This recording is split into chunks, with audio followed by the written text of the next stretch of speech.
आपका last chapter बहुत important प्रश्न है। देखिए, गर्म जल प्राप्त करने के लिए हम और सौर, ठीक है, गर्म जल प्राप्त करने के लिए हम सौर जल ताप का उपयोग किस दिन कर सकते हैं? हम जो है सौर जल ताप का उपयोग किस दिन कर सकते हैं? तो ये भाद्रों वाले दिन, ठीक है, ये आपका एक का बी नंबर हो जाएगा। चलिए, उसके बाद आपका नेक्स्ट प्रश्न आता है दूसरा नंबर, ठीक है, निम्नलिखित में कौन सा जैव मात्रा ऊर्जा स्रोत का उदाहरण नहीं है? तो ये आपका हो जाएगा सी नंबर, नाभिकीय ऊर्जा। 2 का आपका सी नंबर हो जाएगा। चलिए, उसके बाद नेक्स्ट प्रश्न आता है आपका 3 नंबर, कितने ऊर्जा स्रोत हम उपयोग में लाते हैं, उनमें से अधिकांश और ऊर्जा को निरूपित करते हैं, निम्नलिखित में कौन सा ऊर्जा स्रोत अतः ऊर्जा स्रोत को उत्पन्न नहीं है? ठीक है, उत्पन्न नहीं है। तो ये आपका 3 का डी नंबर होगा, जैव मात्रा, ठीक है, 3 नंबर होगा। चलिए, उसके बाद आपका 5, देखिए आपका नेक्स्ट प्रश्न आता है 5वां नंबर, ठीक है, जीव द्रव्यमान, ठीक है, जीव द्रव्यमान ऊर्जा स्रोत का उदाहरण निम्नलिखित में कौन नहीं है? तो ये आपका सी नंबर होगा, नाभिकीय ऊर्जा। ये आपका सी नंबर हो जाएगा, नाभिकीय ऊर्जा, ठीक है। चलिए, उसके बाद नेक्स्ट प्रश्न आता है आपका 6ठा नंबर प्रश्न है, पवन विद्युत जनित्र में पवन की चाल कम से कम कितनी होनी चाहिए? तो पवन की चाल कम से कम होनी चाहिए 15 किलोमीटर प्रति घंटा, ठीक है, 6 का ए नंबर हो जाएगा आपका।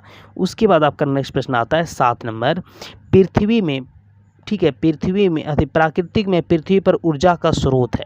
प्राकृतिक पृथ्वी पर ऊर्जा का स्रोत क्या है? सूर्य है, ठीक है, सूर्य है। 7 का आपका सी हो जाएगा, 7 का बी हो जाएगा, सॉरी। उसके बाद 8वां नंबर आपका है, नाभिकीय ऊर्जा प्राप्त करने हेतु आवश्यक है। नाभिकीय ऊर्जा प्राप्त करने हेतु आवश्यक है, तो नाभिकीय ऊर्जा प्राप्त करने हेतु आवश्यक क्या है आपका? ये आपका यूरेनियम है। 8 का आपका सी नंबर हो जाएगा। चलिए, उसके बाद नेक्स्ट प्रश्न आपका आता है 9 नंबर प्रश्न है, निम्नलिखित में, ठीक है, निम्नलिखित में कौन नवीकरणीय ऊर्जा स्रोत का उदाहरण नहीं है? ठीक है, उदाहरण नहीं है, नवीकरणीय ऊर्जा स्रोत का उदाहरण है, ठीक है, कौन नवीकरणीय ऊर्जा स्रोत का उदाहरण है? तो इसमें तो बायोगैस, इसमें हो जाएगा आपका बायोगैस संयंत्र, ठीक है। उसके बाद नेक्स्ट प्रश्न आपको आता है आपका नेक्स्ट प्रश्न 10 नंबर है, निम्नलिखित में से किस देश को पवनों का देश कहता है? तो डेनमार्क हो जाएगा। 10 का आपका डी होगा, इसमें डेनमार्क ही होगा, ठीक है। उसके बाद आपका 11 नंबर प्रश्न है, नरौरा, ठीक है, नरेरा नाभिकीय विद्युत संयंत्र किस राज्य में स्थित है? नरौरा नाभिकीय विद्युत संयंत्र किस राज्य में स्थित है? तो ये आपका है महाराष्ट्र में, ठीक है, ये आपका 11 का बी नंबर हो जाएगा, महाराष्ट्र में स्थित है। उसके बाद नेक्स्ट प्रश्न आपका आता है 12 नंबर, निम्नलिखित में से किसका उपयोग खाना पकाने वाले ईंधन के रूप में नहीं किया जाता है? खाना पकाने वाले ईंधन के रूप में नहीं किया जाता है, ये आपका सीएनजी का ए नंबर हो जाएगा, 12 का, ठीक है। उसके बाद नेक्स्ट प्रश्न आपका आता है ऊर्जा, ठीक है, ऊर्जा का एसआई मात्रक है, ऊर्जा का एसआई मात्रक है। तो ऊर्जा का एसआई मात्रक क्या है? ऊर्जा का एसआई मात्रक आपका जूल है। 13 का आपका बी हो जाएगा। उसके बाद नेक्स्ट प्रश्न आता है, ठीक है, जल विद्युत संयंत्र किस ऊर्जा को विद्युत ऊर्जा के रूप में रूपांतरित करता है? किस ऊर्जा को विद्युत ऊर्जा के रूप में रूपांतरित करता है? तो यह आपका हो जाएगा नाभिकीय ऊर्जा। 14 का आपका बी नंबर हो जाएगा। उसके बाद नेक्स्ट प्रश्न आता है आपका 15 नंबर, ठीक है, सौर कुकर के लिए कौन सा दर्पण सर्वाधिक प्रयुक्त है? तो सौर कुकर के लिए आपका हो जाएगा अवतल दर्पण। 15 का आपका सी नंबर।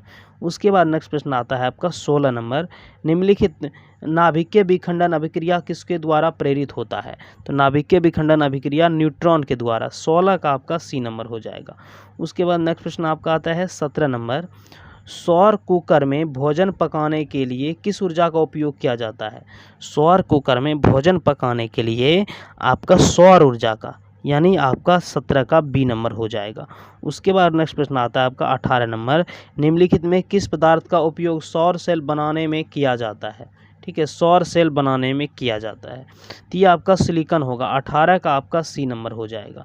चलिए, उसके बाद नेक्स्ट प्रश्न आता है, सोलर कुकर में प्रयुक्त बर्तन प्रायः निम्न में से किस रंग से पेंटेड होता है? ठीक है, तो ये आपका होता है काला रंग से। 19 का आपका बी नंबर हो जाएगा। उसके बाद नेक्स्ट प्रश्न आता है आपका 20 नंबर, ग्लोबल वार्मिंग के लिए उत्तरदायी गैस कौन है? ठीक है, ग्लोबल वार्मिंग के लिए उत्तरदायी गैस आपका कार्बन डाइऑक्साइड है, CO2। उसके बाद 21 नंबर आपका प्रश्न है, जीवाश्म ईंधन की ऊर्जा का वास्तविक स्रोत। ठीक है, जीवाश्म ईंधन की ऊर्जा का वास्तविक स्रोत है, तो ये आपका सूर्य है। 21 का आपका ए नंबर हो जाएगा, सूर्य है। उसके बाद नेक्स्ट प्रश्न आता है आपका 22 नंबर, सौर जल ऊष्मा का प्रयोग गर्म पानी पीने के लिए किया जाता है, गर्म पानी पीने के लिए किया जाता है, ठीक है। तो ये आपका हो जाएगा बादल वाले दिन, बादलों वाले दिन, 22 का बी नंबर हो जाएगा। उसके बाद आपका 23 नंबर प्रश्न आता है, आदर्श ईंधन, ठीक है, आदर्श ईंधन से कौन सी गैस उत्सर्जित होती है? तो आदर्श ईंधन से आपका होता है, इसमें से कोई नहीं दी होगा, ये आपका कोई नहीं हो जाएगा, 23 का आपका कोई नहीं हो जाएगा। चलिए उसके बाद 24 नंबर है, नाभिकीय संलयन से ऊर्जा प्राप्त करने के लिए किस ईंधन का उपयोग करते हैं? नाभिकीय संलयन से तो ये करते हैं, किसका उपयोग करते हैं?